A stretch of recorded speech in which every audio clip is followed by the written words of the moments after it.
first time I looked at Forge World and I was like, oh, hey, cool, oh, holy, you guys did what? There's just way too much. You can't keep it all in your head at once. It was so beyond our production capability. We were just like, that's crazy. We can't do that. I couldn't stop the artist who started creating it.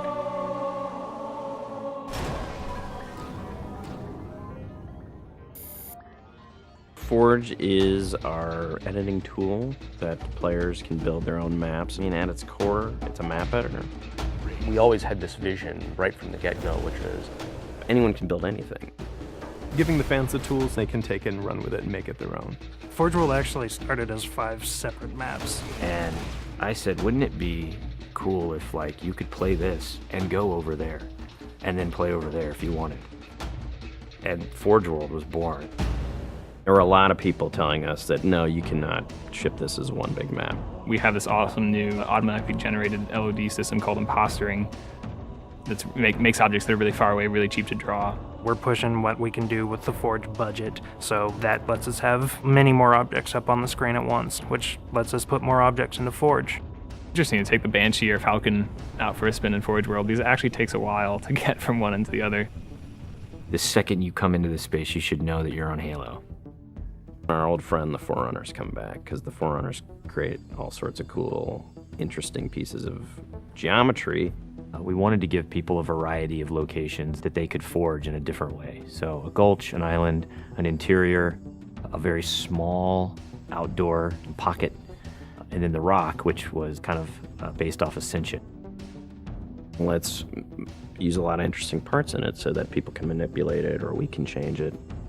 Why don't we bring back Blood Gulch and carve it all up into pieces so that people can start manipulating it in interesting ways. And then Sanctuary was the other one. The Cage and Paradiso, that's just Chad and I playing with the map editor and actually building cool maps within Forge World. I mean, we were doing that exactly how the fans would do that. we definitely looked at what we did in Halo 3 and said, what can we learn from this? It's one thing to build just a stunning amount of map variants, but like nobody was expecting Forge art, I don't think. Like that was just a completely, whoa, what? The Rube Goldberg machines, yeah, those are everywhere. In Halo 3, it was cool that you could move things around, but it was still kind of clunky. And we're like, we have to make this better. What are some of the tricks that the community is using, and how can we make those not be tricks and just make those be tools? We took that stuff and made it like a real feature. There's normal, phased, and fixed. So normal is like Halo 3 style, it bumps into stuff when you let it go and it falls to the ground and moves around and stuff. And fixed is the same thing, except when you let it go, it stays exactly where it was. And then phased is the coolest because it means that while you're editing the object, it's not actually interacting with the environment. You can put it through a wall, you can put it, through other objects. Which changed everything for Forge, like immediately. It's much easier to build a Forge space. There's snaps and rotates and degrees and units that you can move things. You can be very precise.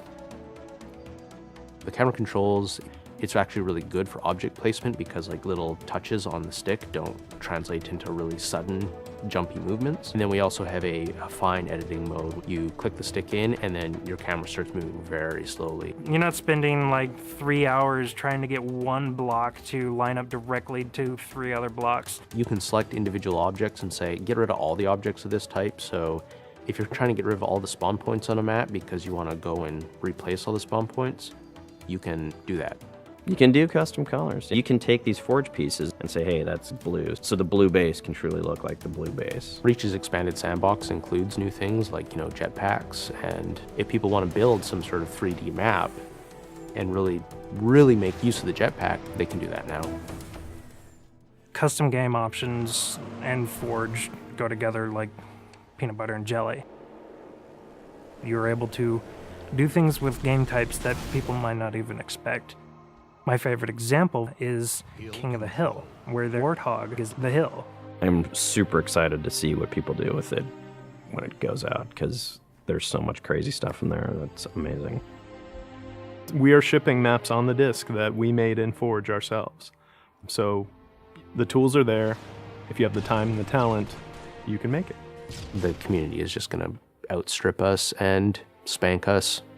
With the new tagging system, you can save a forged variant, you can post it to your file share, and then you can say, you know, sweet new map. Things that are good are downloaded by a lot of people and passed around to a lot of people, and that makes the really sweet stuff bubble up to the top. I'm looking forward to what the next big community game type is going to be.